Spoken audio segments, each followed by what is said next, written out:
Comley qui a été champion de France de VTT, qui a remporté étape sur le circuit du Menet. Voilà, on va l'applaudir très fort. C'est vrai qu'elle a réalisé une belle performance. Emeline, si elle peut venir, bien sûr, au micro. Voilà. Donc aujourd'hui, une belle victoire ici sur un circuit qu'elle connaît très très bien. Alors je pense que maintenant, eh bien, on pense déjà bien sûr au rendez-vous. Championnat de Bretagne, à Plaxelier, mais également sur les épreuves donc, du Challenge national. Bah ouais, vu que j'ai fait deuxième junior à la première manche du national, donc on va essayer de continuer comme ça. Dernier tour avec justement l'homme de tête, voilà, vous pouvez l'applaudir, Élie Gébert, celui qui a obtenu la 17e place à l'occasion du championnat d'Europe, c'était hier, du côté de la grande. Dans la dernière ligne droite, le voilà, le vainqueur, on va le saluer, Élie Gébert. Voilà, superbe champion, voilà qui s'impose et de belle manière. On lui fait une ovation, superbe coureur Élie Gésbert. C'est le fils de Jackie qui avait remporté le classement général sur la Mule bretonne. Mademoiselle, je vous en prie, la Mule bretonne du moins pour le père en 1983. Mademoiselle, la remise de la gerbe. Vos applaudissements pour le vainqueur chez les juniors, Élie Gésbert. Merci. Voilà, aujourd'hui, deuxième premier espoir. Est-ce qu'il pouvait revenir sur Élie Gésbert? Impressionnant, c'est vrai, aujourd'hui. Je ne saurais pas dire. Déjà, il était en première position, donc c'est un avantage. Moi, je suis parti en dernière position, c'est ma faute. Je suis arrivé 3 sur la ligne, donc je pourrais pas dire si j'aurais pu le suivre. Le représentant du peloton de Bouguenou sur le Craig Braze, vous avez terminé 4e d'étape pour celui qui a excellé également à l'occasion du Tour de Turquie où il était en 6e position. Qui ont, du moins pour ses coureurs, remporté le classement général de la Coupe de France par équipe. Tu gagnes aujourd'hui. Ouais, sûrement. Ouais. Daniel Gilles, invité de rejoindre. Ouais, voilà. Ouais. Changement de maillot quand? Ouais, 1er janvier. Jean-Mois Léon. Ouais, c'est clair, ça va changer. Roger Tréhin, si Une vous voulez évolution. présent, merci. 4e d'un championnat du monde, il a remporté à 2 reprises les victoires sur la Coupe du Monde. Bon applaudissement pour Mathieu Coulon, contre le Sénégal. Celui qui a remporté 7 victoires retard sur le Tour de France. C'est un Janesson qui avait remporté 4 ans l'étape sur le Tour de l'Avenir. Il a été le vainqueur à la Darby, le vainqueur à Camor. Il a été le 3e sur le Grand Lyon. Bon applaudissement pour Arnaud.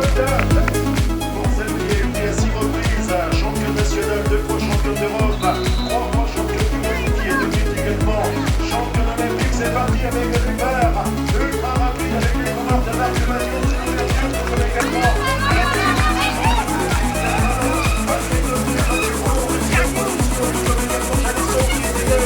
En première position du côté de Buxerolles, en position le passage avec un solo.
a terminé 5e de Paris-Tours.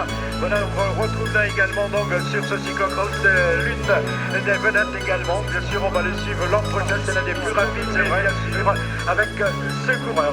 Voilà, bien sûr, nous avons également les autres éléments, il ne faut pas oublier, il y a là le passage de Ludovic Provo du Vélo Club.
qui a fait le plein des grèves. C'est le fils de Patrick André qui avait été le champion de Bretagne, champion de France dans les années 80, qui avait remporté également en 1983 le Paris Coléré. Tous les coureurs en question qui sont dès à présent et ce à deux tours de l'arrivée.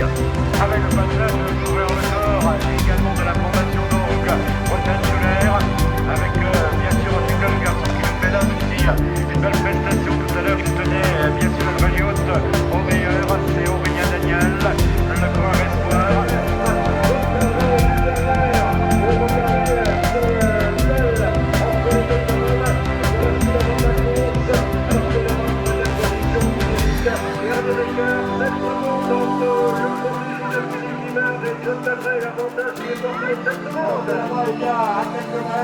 On retrouve Arnaud Janesson avec Steve Chanel, également les quelques courses qui nous attendent. Voilà, il faut basculer dans quelques instants sur la gauche de ce circuit. Voilà Mathieu Boulot, John Cadret est dans son sillage.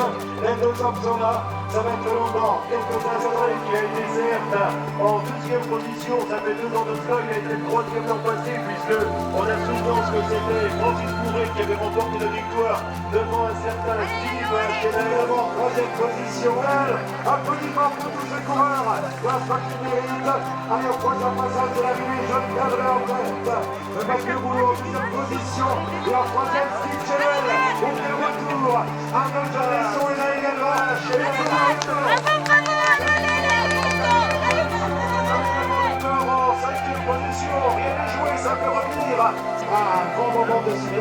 Quel finish avec John Cadret qui s'impose. Un tonnerre d'applaudissements pour celui qui a été le 2e du championnat de France, celui qui avait remporté étape sur les 3 jours de la peine. Alors, on pensait que tu allais gagner une nouvelle fois à Plougadou, mais l'opposition avait fière allure sur les derniers tours. Et ouais, moi aussi je croyais que j'allais gagner, mais j'étais pas très saignant aujourd'hui, malheureusement. J'ai repris les compétitions cyclocross il y a seulement 4 jours, donc je suis en gros manque de rythme, et avec la partie en moins que j'adorais au niveau des menhirs, malheureusement il y avait une petite partie technique en moins, une partie où moi j'étais très à l'aise, donc bon, aujourd'hui c'est le physique qui était pas au top pour moi, et voilà, bravo à John et à Mathieu d'être devant. Sur la plus haute marche du podium, voilà, encore applaudissements bien sûr pour Mathieu Boulot. Merci Mathieu, celui qui a terminé 3e sur un Tour d'Italie. Vous pouvez l'applaudir, l'ovation pour John Cadret, s'il vous plaît. Merci. John, comment est-ce que tu as construit ta victoire cet après-midi, parce qu'il y avait des clients à tes côtés? Je l'ai construit difficilement, on va dire. Non, j'ai analysé un petit peu les coureurs qui étaient dans le groupe avec moi. Je les ai laissés un petit peu travailler. Et, Mathieu a attaqué très fort à 2 tours de l'arrivée, donc à ce moment-là, il fallait réagir parce que bon, il y avait beaucoup de monde à un endroit du circuit. Donc je l'ai laissé à distance un bon bout de temps et je suis rentré sur lui dans le dernier tour. Et puis bon, après, on connaît la musique, hein, j'ai accéléré. Je pense que j'étais un petit peu plus puissant que lui et donc c'est ce qui a fait la différence aujourd'hui.